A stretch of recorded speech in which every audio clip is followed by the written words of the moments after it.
Yep.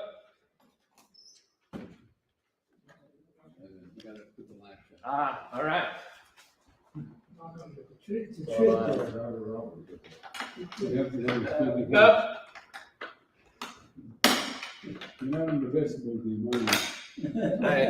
I was not zeicha to. Yeah. Okay, my dear student holy friends, it's wonderful to see you. This piece of the sugya is to a very significant extent where Rav Kook is going to get into the tachlis of everything that he has shared so far. Of course, Kedarka B'Kodesh, he's going to say it incredibly poetically, but he's going to nail down into the kishkas of everything that we've been speaking about, how to make this work. So, hey, everything that we've learned about Shabbos and Shabboson and Shemitah and Yovel and the transformative properties of all of these mitzvahs, he writes as follows. He says, and this, Baruch Hashem, there's no such thing as Mikra in the world, and I came in by the end of Rabbi Simi Shabtai speaking about the Ramchal's understanding of Torah. Rav Kook picks up from there. He writes, "HaTorah b'de'oseh chukeh u'mishpateha l'chai ha'yachad v'atzibur hi ha'aspaklaria ha'me'ira." The Torah, with its knowledge, its laws, its chukim, l'chai ha'yachad v'atzibur, for the life of the individual and the community, hi ha'aspaklaria ha'me'ira, that is the window of clarity. We've explained before, those of you that were here, we've explained before the notion of aspaklaria me'ira is the capacity to peer through the window called this world to see the presence of HaKadosh Baruch Hu. The aspaklaria ha'me'ira is what Moshe Rabbeinu was zoche to, which is why Torah is itself the aspaklaria ha'me'ira. Moshe Rabbeinu understood Torah. He is the one who transmits the Torah. Moshe Kibel Torah Misina. That's Aspaklaria Me'ira. It is the clearest lens through which to perceive the world, is through the eyes of the Torah. That's what it is, which means Moshe Rabbeinu's eyes. To look at the world that Moshe Rabbeinu did. That's what it means, Aspaklaria HaMe'ira. That is the Torah Kedosha, which means looking through the world and seeing HaKadosh Baruch Hu. We noted the incredible insight of the Shla Kodesh that Aspaklaria She'ena Me'ira, which is what the other Nevi'im were zoche to, means you are looking through the lens that is somewhat muddied, somewhat opaque, which means that when you look through that lens, you see not just what is on the other side, but also your own reflection, right? That's what happens when you look through a lens that is slightly, you have a window that's very clear, you see directly through it. But if the window is not so clear, so then it's somewhat opaque. So then you see sort of what's on the other side and also sort of a reflection of yourself, which is why all of the Nevi'im that describe the Kisei HaKavod of Hashem saw HaKadosh Baruch Hu b'dmut shel Adam. They saw HaKadosh Baruch Hu as, obviously anthropomorphically, but as a human being. They understood HaKadosh Baruch Hu through their own kelim, because that was the way that all the Nevi'im could understand HaKadosh Baruch Hu. Moshe Rabbeinu does not understand Hashem like that. Moshe Rabbeinu has a clarity, and that is called Torah. Torah is that clarity, the lens through which to see the world with total and utter clarity. Of course he did. From Bereshis through Dvarim. No, but Moshe Rabbeinu is, and we're just gonna describe that in 3 lines' time. He saw Chachmas Hashem, which is Hashem. Yes, but we see it through our own perspective, as much as we see it through the perspective of the Torah. Moshe Rabbeinu saw Torah as HaKadosh Baruch Hu wanted him to see Torah. Same thing. Same thing. It's the same thing. It's the same thing. Listen up. He says, through Torah, shebeseicha mishtakefes kol ma'alas ruach, turning over the page, kol ma'alas ruach ha'uma. That through Torah mishtakefes is peered through, right? From the Lashon Hashkifa. It is to peer through the malas ruach ha'uma, the greatness of the spirit of the nation, bein ruach hasguli ativ'i shel hashmita, both the natural specialness that is revealed through Shemitah, ubein ruach elyon, ruach Elokim Chaim shel Yovel, or that which comes gifted from HaKadosh Baruch Hu in the world of Yovel, Shemitah, which is that which we work towards achieving, Yovel, which HaKadosh Baruch Hu floods the world with that spirit of renewal and rejuvenation and return and tshuva. That is revealed through the choices of Klal Yisrael. We make those choices that trigger that response in the world called Yovel. We build up to it through the decisions that we make. All of that, which is ultimately through Torah, meaning Torah is the source of Shemitah, and Torah is the source of Yovel, and Torah is the Asmaklara Me'ira, it is the perspective of the Ratzon of Hashem in the world that we act on that Ratzon Hashem that is called Torah, and that is what creates this reality in the world. All of that, says Rav Kook, Kol Zman Shehi Mishtameres Berucha Ubefa'aleha, as long as it is guarded, it is watched over, it is observed, Berucha, in spirit, ubepala, and in action, within the nation and in the land and within the rubric of society, it gives strength and power to the nation. What is Rav Kook saying here? If you want this, you got to be shomer Torah mitzvahs. You have to be shomer Torah u'mitzvahs.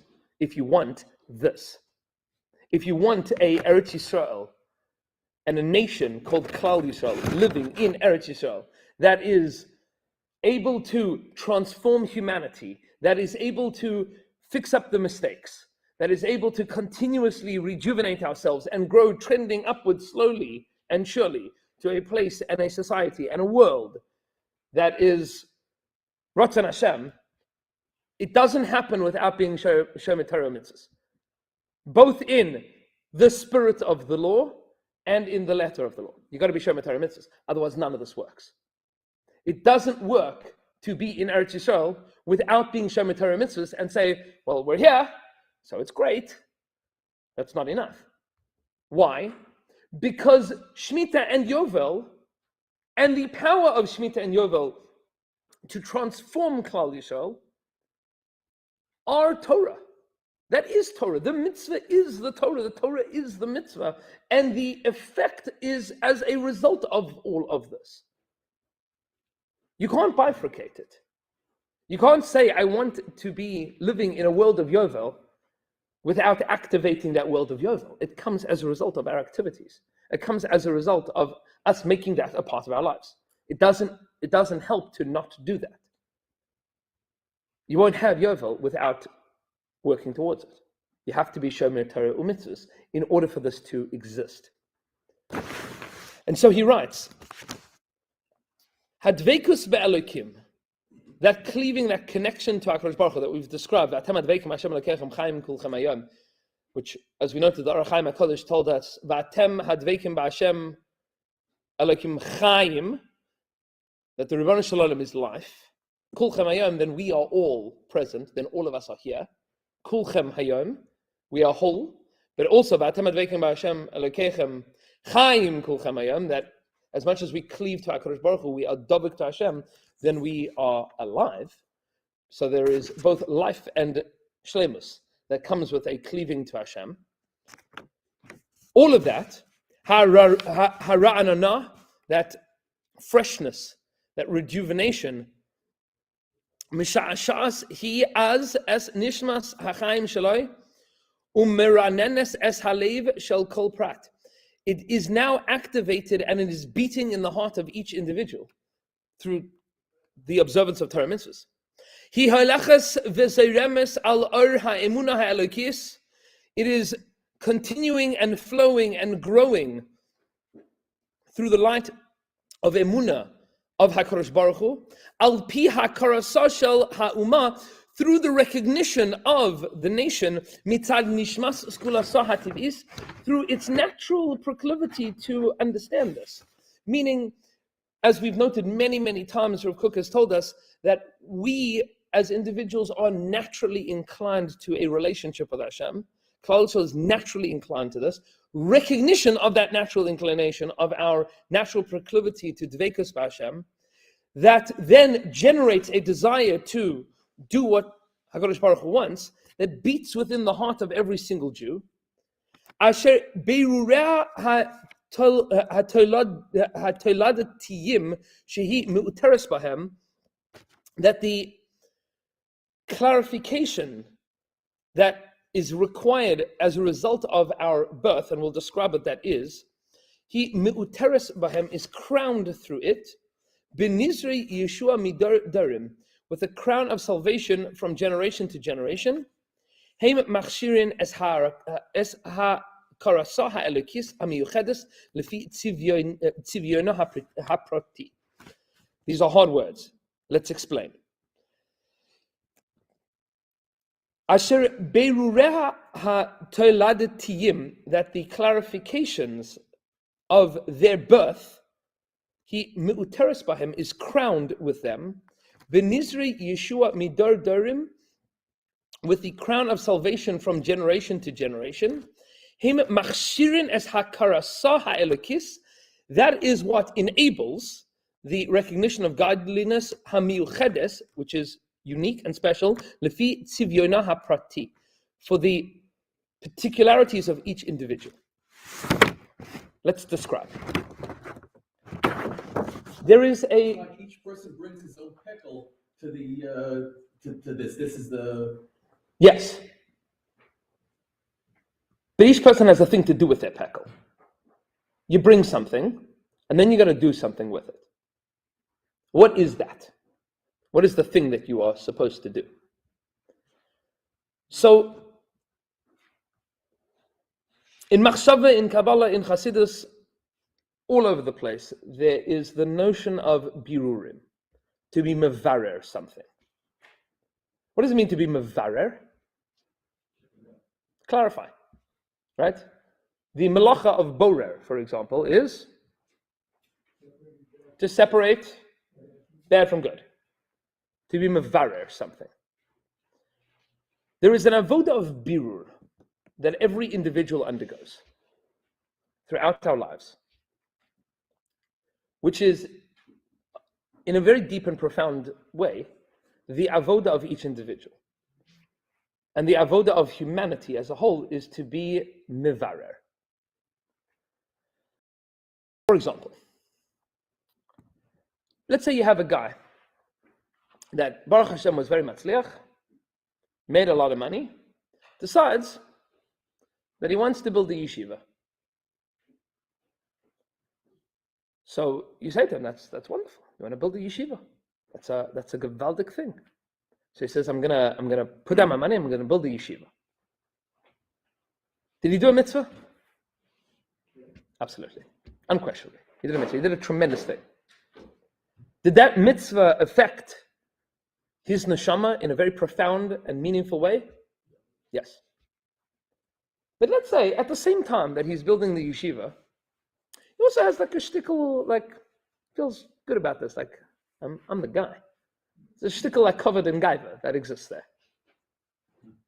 Is that covered in gaiva good? No. Is giving the money for the yeshiva good? Is it the same activity?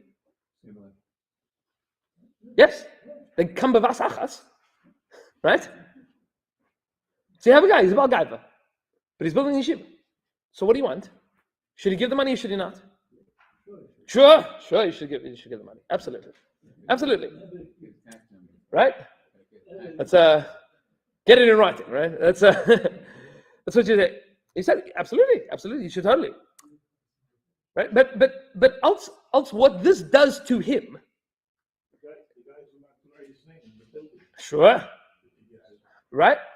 But else this guy, he acquired for himself a tremendous amount of taiv. He has transformed his neshama. That's what we do. When we do ma'asim taivim, that is transformative to us as individuals.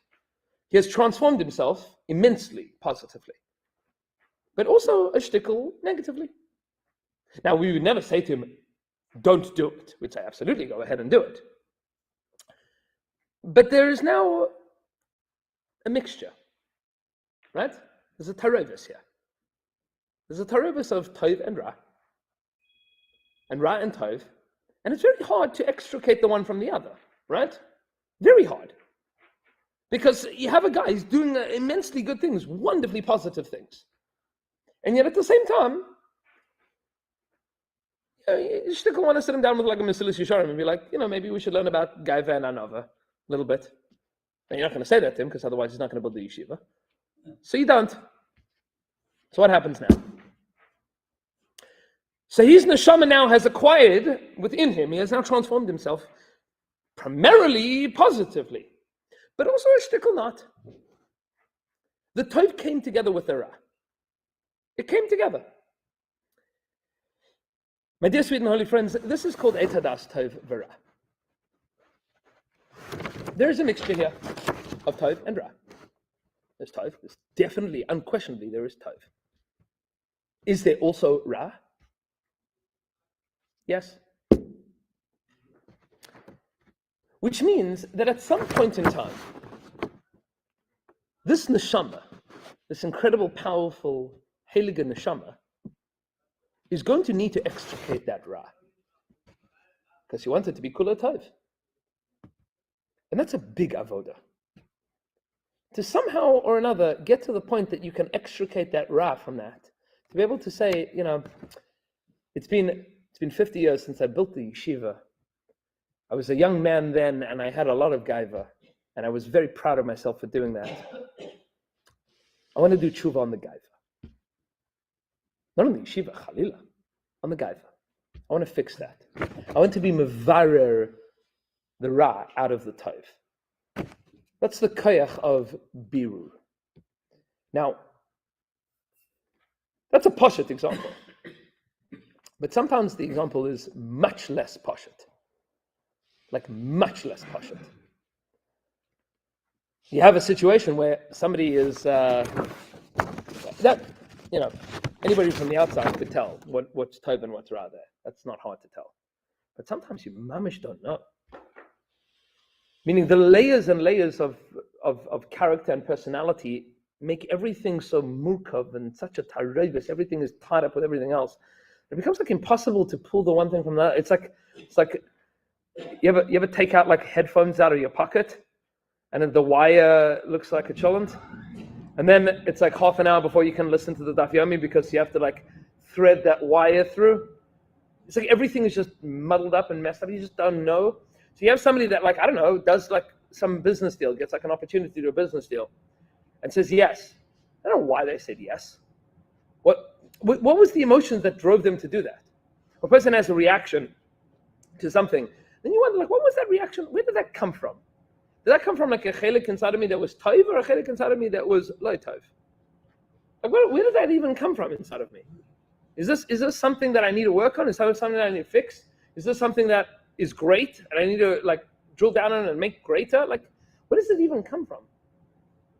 And you see that the way that people live their lives, the way that we all live our lives, is this mixture of tov and ra. And you see in Svarim, by the way, that this metzius of people having within them tov and ra comes out, and sometimes you can even bachush see it. And I'm sure some of you will probably be able to think of immediately people in your minds like this, that you see those complications one generation later. You'll see somebody that is tumultic in their avodas Hashem, and then they'll have like one kid that is like a Rosh Yeshiva, and another kid that's like off the derech. You'll see it, like in one family. And then like you look at like the father and you'll be like, I get where that came from. Like this kid took that chelek of his father and that kid took that chelek of his father. Like that happens, right? Now this isn't me saying it. This is the Ramban, many other Rishonim and Achronim, about the Avos. Avram, Yitzchak, and Yaakov had avoda in the world of Berurim. Avram Avinu had a Yishmael and a Yitzchak. And Yitzchak Avinu had a Yaakov and an Esav. And Yaakov was mitosa shleima. He managed, wasn't a pashat, but he managed to have 12 sons, all of whom were of Hashem. That wasn't so simple. It means that by the time it got to Yaakov, Yaakov was able to finish the birur. There wasn't yet another nation that needed to be extricated from within Yaakov. So now mitosa shleima, everything that comes from Yaakov is Klal Yisrael. Avram Avinu is Av Haman Goyim. There's like a lot that comes from Avram Avinu. Some of it is amazing. Some of it is not so great. There's a frightening Abarbanel. The Abarbanel writes that the Beis Hamikdash represents the relation between the Avos and the Beis Hamikdash represents the longevity and the success of it. Avram Avinu refers to the place of the Beis Hamikdash as Har. Bahar Hashem Yeroeh. Bahar Hashem Yeroeh. Yitzchak Avinu refers to the Beis Hamikdash as Sodeh. Yaakov Avinu refers to it as Bais. Har, Sodeh, and Bais. Says the Abarbanel. Avram Avinu's Beis Hamikdash is the first Beis Hamikdash, but it was not Mevurar, which is why Avram Shekar Har, he calls it a mountain, says the pasuk Har Tzion Sheshamim, the desolate mountain. That's the destruction of the first Beis Hamikdash. Yitzchak calls it a Sadeh. Tzion Sadeh Techaresh. Tzion will be plowed over like a Sadeh. Yaakov Shekar Bayis, that's called Beis Olamim Ki Beisi Beis Tefillah Yikar Lechalamim. He's mevarer. He's mevarer. He's already cleaned up. Which means that which we are mevarer as individuals, we are nourished to our children. We give over to our children that which we have fixed, that which we have completed. Now, of course, this is all things being equal and not having external factors. This is in a world of Geula, where Klal Yisrael is a dominant culture. And then every tati that works on himself is nourished to his children that which he worked on. And then every generation gets better and gets stronger and gets greater and gets wiser. And the mistakes become less prevalent and more incidental. And the increments of chatayim become fewer and further between. Outside of Eretz Yisrael, in a world of Golos, so then there's all of these outside influences that mess up our children. That's possible. Without being in a dominant Jewish culture, we're not in control of all of that. We're under the shilton of the Umas Ha'olam. So even if you have a father that does amazing work and a mother that does amazing work and raises beautiful children, the world can mess them up. That's not supposed to be like that. It's supposed to be that in Eretz Yisrael, Klal Yisrael is a dominant culture. We live with Hashras HaShechina, and everything that you work on, you give over to your children. That's an investment that you give, and it goes from generation to generation.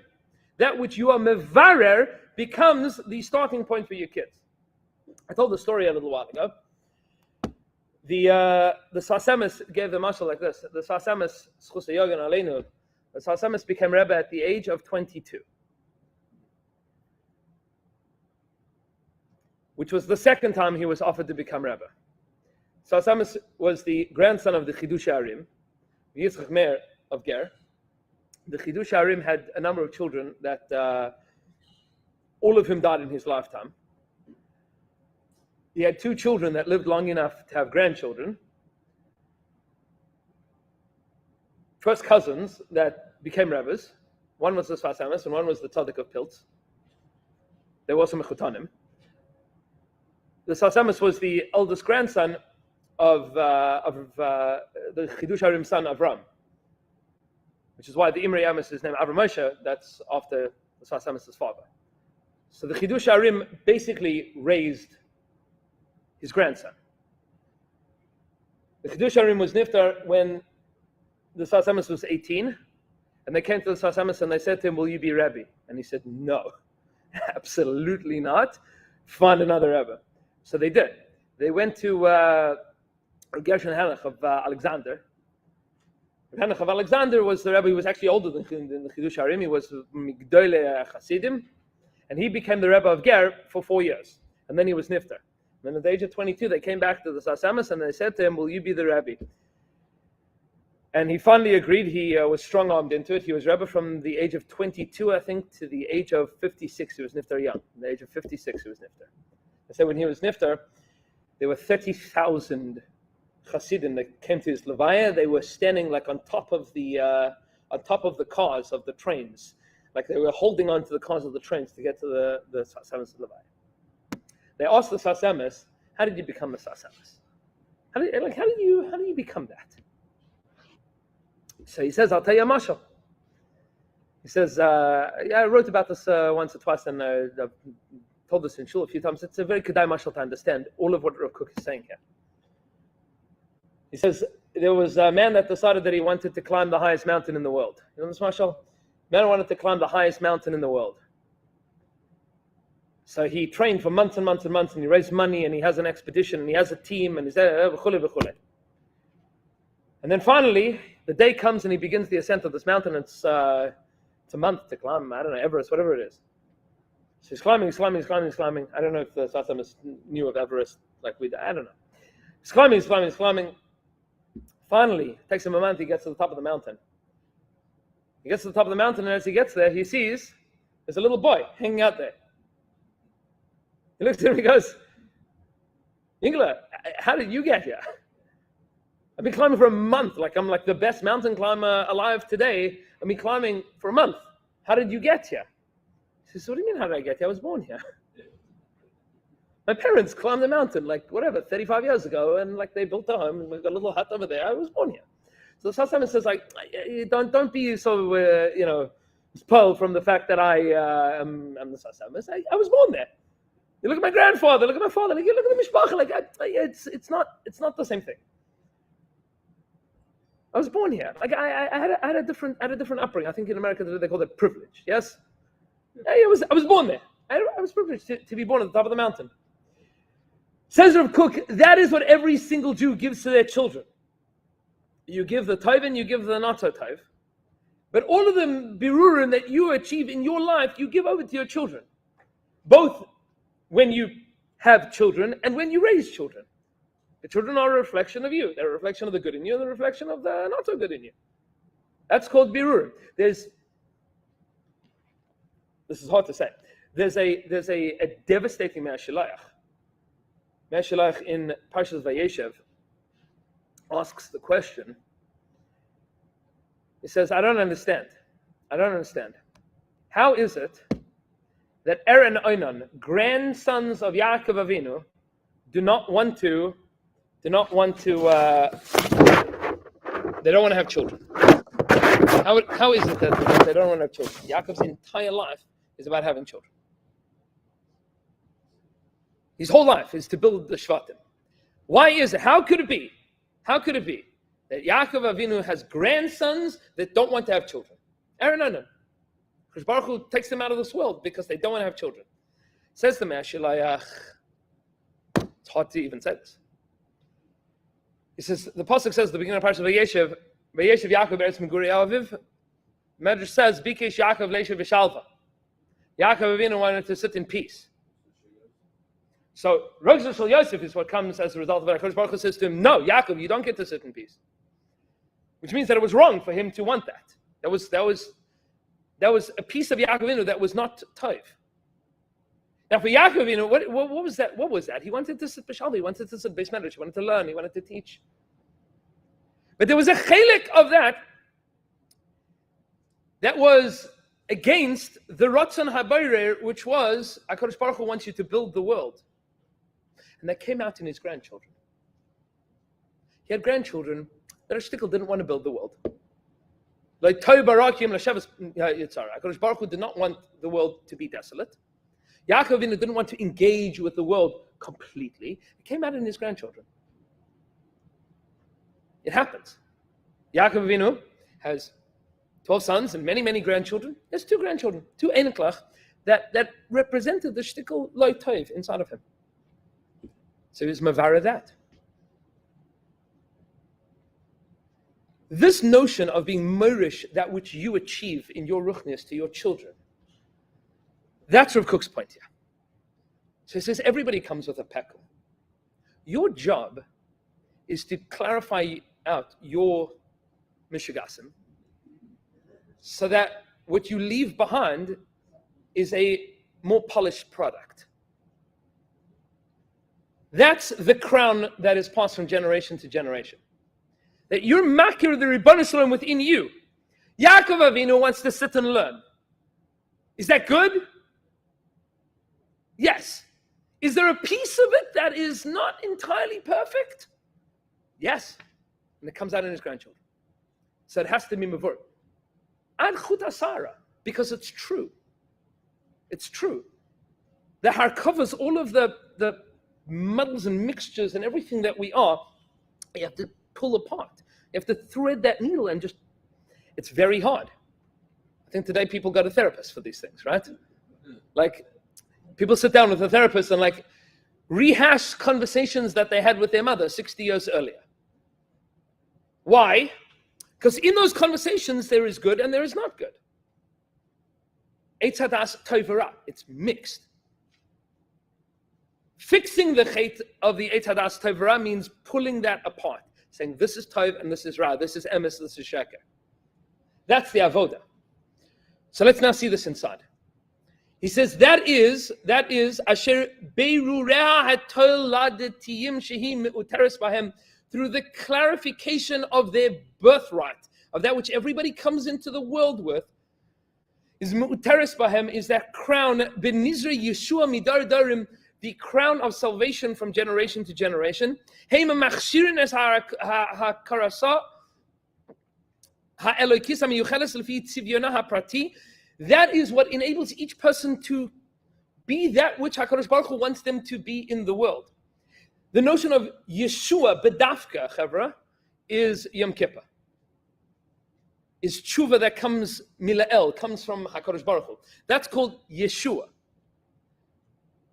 The David Hashem, Oiri v'yishi, Oiri, when's Oiri? Rosh Hashanah. V'yishi, Yom Kippurim. Kis B'nei B'sukkah, that's on Sukkot, right? Yishi, the notion of Yeshua, salvation, that is from HaKadosh Baruch Hu. But you have to be a kli to be mekabel that, right? Which means you have to be shomer Torah mitzvahs. By the way, I mentioned this to some chavra a little while ago. In the Siddur HaShla, which I've been using a little bit in the last little while, the Shla has, in the Siddur HaShla, they take out the words in the morning. So we say, right?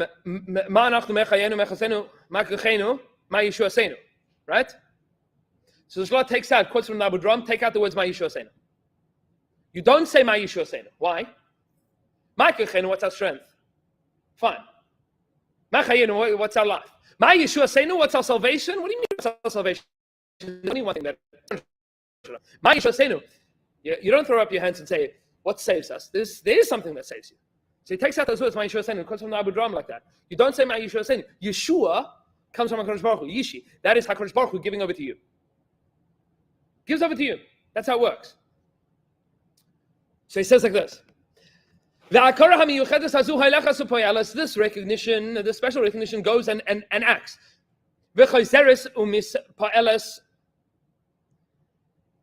And it continues and it creates a result from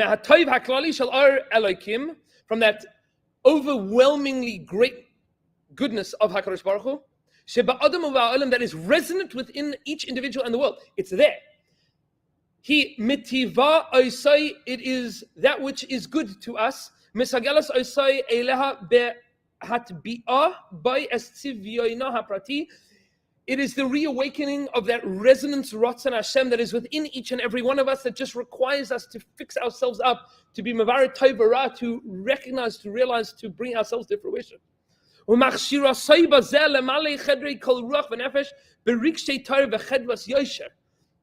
It enables each one of us to fill up the compartments of our spirit and our soul with feelings of purity and a simcha, an enjoyment, chedvas yosher, that comes from that simcha of knowing that what we are doing is correct.